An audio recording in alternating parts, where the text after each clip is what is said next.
तो मैं आशा करता हूँ कि पुलिस अच्छी तरह इन्वेस्टिगेशन करे, क्योंकि ये हम सबका अधिकार भी है और उनका कर्तव्य भी है। नमस्कार दोस्तों, लीगल गुरुकुल में मैं एडवोकेट पीयूष मित्तल आप सभी का स्वागत करता हूं। आशा करता हूं कि आप स्वस्थ होंगे। दोस्तों, आज का टॉपिक भी बहुत ही इंटरेस्टिंग है। आप सभी इसको जानने के इच्छुक होंगे, कुछ को पता भी होगा, लेकिन मैं आपको आज सही तरीके से बताऊंगा कि पुलिस इन्वेस्टिगेशन कैसे करती है। जी हाँ दोस्तों, आज का हमारा टॉपिक आपने थंबनेल में पढ़ लिया होगा कि पुलिस आखिरकार इन्वेस्टिगेशन कैसे करती है, क्या क्या स्टेप्स वो लेती है जब वो उसके पास कंप्लेंट आती है, कंप्लेंट के बाद वो क्या करते हैं, और जब सारी इन्वेस्टिगेशन हो जाती है तो उसके बाद क्या प्रोसेस होता है। आज के इस वीडियो में हम यही जानेंगे।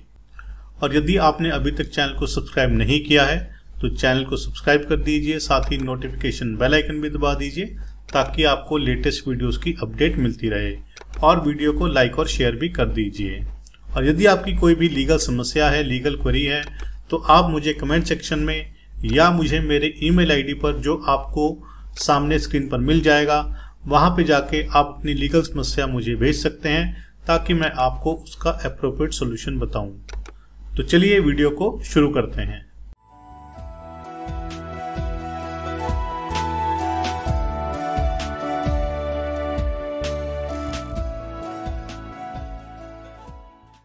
दोस्तों, कोई भी इंस्टीट्यूशन जब सेटअप किया जाता है तो उसके कुछ ना कुछ ऑब्जेक्टिव्स होते हैं, उद्देश्य होते हैं।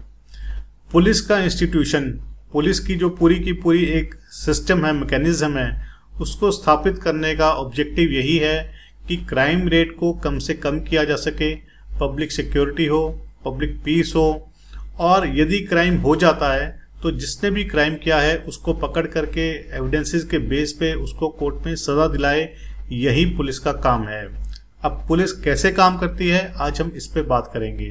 देखिए, सबसे पहले तो हमको पता होना चाहिए कि एफआईआर क्या होती है। एफआईआर होती है फर्स्ट इंफॉर्मेशन रिपोर्ट। जब भी कोई ऑफेंस होता है तो उसके बाद तुरंत ही एफआईआर दर्ज करानी चाहिए। और एफआईआर का मतलब, जैसे कि आप समझ रहे हैं, फर्स्ट इंफॉर्मेशन रिपोर्ट, यानी कि जो फर्स्ट इंफॉर्मेशन हैंड रिपोर्ट है वो पुलिस के पास जब पहुंचती है तो उसमें पुलिस एफआईआर दर्ज करती है। अब देखिए, क्राइम भी कई तरह के होते हैं और हम बेसिकली इसमें मैं बात करूंगा दो तरह के क्राइम के। एक होता है कॉग्निजेबल और दूसरा होता है नॉन कॉग्निजेबल।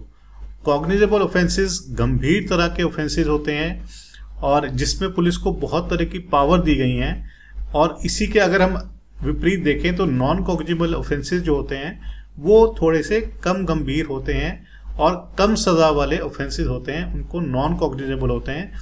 और ऐसे केसेस में पुलिस के पास ज़्यादा पावर नहीं होती, उनको हर एक चीज़ करने के लिए मजिस्ट्रेट के ऑर्डर लेने पड़ते हैं। लेकिन जो कॉग्निजेबल ऑफेंसेस हैं उसमें पुलिस के पास विदाउट वारंट अरेस्ट करने की भी पावर होती है। जी हाँ दोस्तों, विदाउट वारंट, क्योंकि हम नॉर्मली मूवीज़ में देखते हैं कि पुलिस वाले अरेस्ट करने जाते हैं तो उनसे पूछा जाता है कि क्या आपके पास वारंट है, तो वो वारंट दिखाते हैं। लेकिन बहुत सारे ऐसे कॉग्निजेबल यानी कि गंभीर अपराध हैं जिसमें उनको वारंट की भी ज़रूरत नहीं है, वो बिना वारंट के भी अरेस्ट कर सकते हैं। और कॉग्निजेबल ऑफेंसेस में ही पुलिस के पास इन्वेस्टिगेशंस की काफ़ी पावर होती है।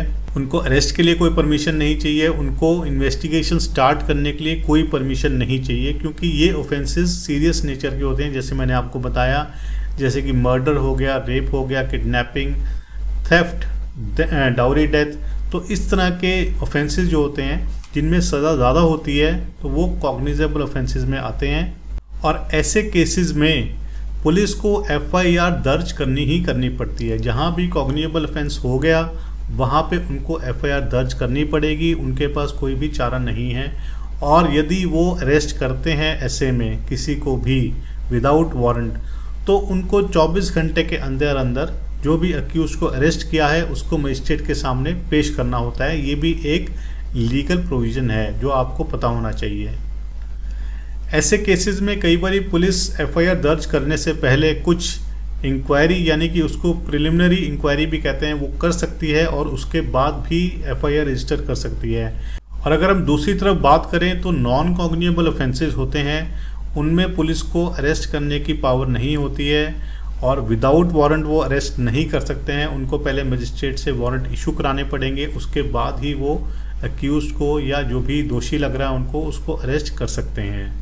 तो अगर हम मोटा मोटा देखें तो कॉग्निबल ऑफेंसेस में पुलिस के पास बहुत सारी पावर्स हैं और नॉन कॉग्निबल केसेस में पुलिस के पास कम पावर्स हैं। उनको जो भी डायरेक्शंस लेनी है वो मजिस्ट्रेट से लेनी है, तभी वो कुछ कर सकते हैं। एफआईआर दर्ज होने के बाद उसके बाद जो स्टेप पुलिस लेती है वो है इन्वेस्टिगेशन।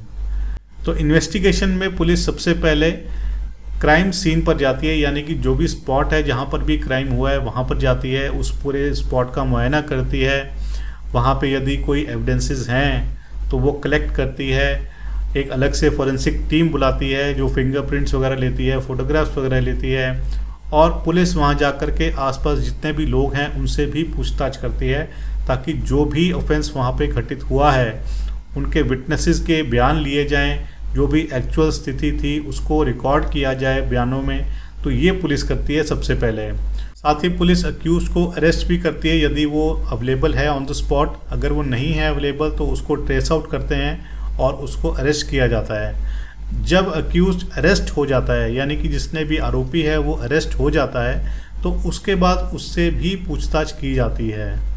हालांकि इसमें कई तरह की सुप्रीम कोर्ट की और हाई कोर्ट्स की गाइडलाइंस हैं कि उनके साथ किस तरह का ट्रीटमेंट किया जाना चाहिए, और कोई भी ऐसा लेवल या थर्ड डिग्री जिसे हम कहते हैं इस तरह का पूछताछ किसी से नहीं होना चाहिए। लेकिन मैं आपको जो लीगली बता रहा हूँ वो क्या होते हैं कि वो उनसे, क्योंकि उसने ऑफेंस किया है तो वो ऑफेंस के बारे में उससे पूछताछ की जाती है कि उसने ऑफेंस कैसे किया, कब किया, क्या वेपन यूज़ किया उसने, क्या हथियार यूज़ किया और यूज़ करके उसने कहाँ फेंका। यदि कोई चोरी की है तो चोरी का सामान उसने कहाँ पे रखा हुआ है, या अगर बेच दिया है तो किसको बेचा है। इस तरह की उनसे पूछताछ की जाती है। लेकिन नॉर्मली मैं आपको बता दूं कि ऐसी पूछताछ नहीं होती है। अगर होती भी है तो वो कहीं रिकॉर्ड में नहीं आती है। नॉर्मली रिकॉर्ड में यही आता है कि अक्यूज ने, यानी कि आरोपी ने खुद ही अपने आप आके डिस्क्लोजर स्टेटमेंट दी है, यानी कि उसने अपना इंकशाफ, उसने एडमिट किया है कि उसने ऐसे ऐसे एक ऑफेंस किया और ऑफेंस का उसने वेपन जो है ये यूज़ किया और उसने उसको बाद में यहाँ जाके फेंक दिया या यहाँ छुपा दिया। और अगर कोई सामान वगैरह है चोरी किया गया है तो उसने उसको यहाँ जाके रखा और वो वहाँ से उसको रिकवर करवाएगा।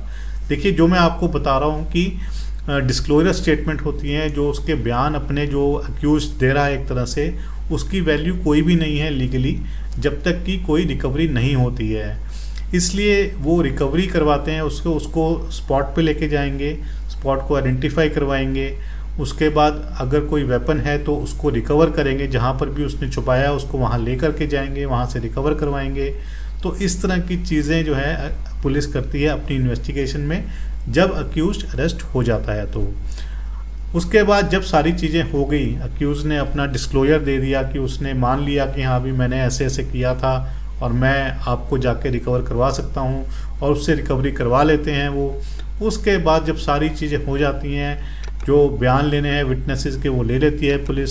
सारी चीज़ें इकट्ठी करके वो एक रिपोर्ट बनाती है, फाइनल रिपोर्ट, जिसको कि हम चालान बोलते हैं, कुछ लोग चार्जशीट भी बोलते हैं। पुलिस वो फाइल करती है। इसमें मैं बता दूं कि यदि पुलिस को कोई भी एविडेंस नहीं मिलता, उनको लगता है कि केस झूठा है या आरोपी जो है वो सच बोल रहा है, उसने कुछ नहीं किया है, और उनको भी कोई सबूत नहीं मिल रहा है जिससे कि अपराध से उस आरोपी को लिंक किया जा सके, तो ऐसे में पुलिस कैंसिलेशन रिपोर्ट दे देती है कि ये केस नहीं बनता और एफआईआर को क्लोज कर देती है। लेकिन ऐसा बहुत केसेस में नहीं होता। 99% केसेस में पुलिस कैंसिलेशन रिपोर्ट नहीं देती है और चालान फाइल करती है। देखिए, जब पुलिस कोर्ट में चालान फाइल कर देती है तो उसके बाद केस कोर्ट में चला जाता है। जो भी उसके बाद प्रक्रिया होनी है वो सारी कोर्ट में ही होगी। अब कोर्ट उसके बाद चार्जेस फ्रेम करती है। चार्जेस फ्रेम करने से पहले वो अक्यूज्ड को या उसके लॉयर को बहस करने का मौका देती हैं। वो कहते हैं कि यदि आपको लगता है कि अक्यूज्ड किसी सेक्शन में डिस्चार्ज होना चाहिए तो आप बहस कर सकते हैं, और ऐसे में अक्यूज्ड या उसके लॉयर बहस करते भी हैं। लेकिन क्योंकि पॉइंट आता है एविडेंसेस के ऊपर, गवाहों के ऊपर, जो कि पुलिस ने ऑलरेडी चालान में सारे पेश किए होते हैं, तो ऐसे में डिस्चार्ज के चांसेस कम ही होते हैं और कोर्ट चार्जेस फ्रेम करती है कि जो भी पॉइंट है वो एविडेंस के टाइम ही जो है ऑन मेरिट्स देखा जाएगा। यदि प्राइमा फेसी कोई चीज़ आपको लग रही है कि पुलिस ने जो डॉक्यूमेंट्स दिए हैं उसके हिसाब से ये सेक्शन नहीं लगना चाहिए, तो आप बिल्कुल बहस कर सकते हैं और करनी भी चाहिए। लेकिन ज़्यादातर केसेस में बात सीधी चार्ज के बाद ही जो है एविडेंसेस पे ही आती है। तो जैसे कि मैंने आपको बताया कि जब कोर्ट चार्जेस फ्रेम कर देगी, यानी कि पुलिस ने जो अपने सेक्शन दिए हैं, कोर्ट उनसे अलग चार्जेस भी फ्रेम कर सकती है और बिल्कुल वैसे भी कर सकती है। 99% केसेस में जो भी चालान में चार्जेस दिए जाते हैं वही चार्जेस चार्जशीट में कोर्ट लगा देती है। बहुत कम केसेस होते हैं जिसमें कि कोर्ट को लगता है कि कोई सेक्शन मिस हो गया या कोई सेक्शन ज़्यादा लगा दिया, तो बहस के टाइम पे उसको कम ज़्यादा कर सकते हैं जब भी कोर्ट अपॉर्चुनिटी देती है, और कोर्ट उसके हिसाब से चार्जेस फ्रेम कर देती है। अब उसके बाद बारी आती है एविडेंसेस की, यानी कि कोर्ट के एविडेंसेस की। अभी हम बाहर जो उसके पुलिस के एविडेंस की बात नहीं कर रहे हैं, अब जो पुलिस ने चालान फाइल किया है उसमें क्या क्या एविडेंसेस दिए हैं। अब जितने भी उन्होंने एविडेंस दिए हैं वो कोर्ट में आएंगे, यानी कि जो भी विटनेसेस हैं वो बारी बारी कोर्ट में आएंगे।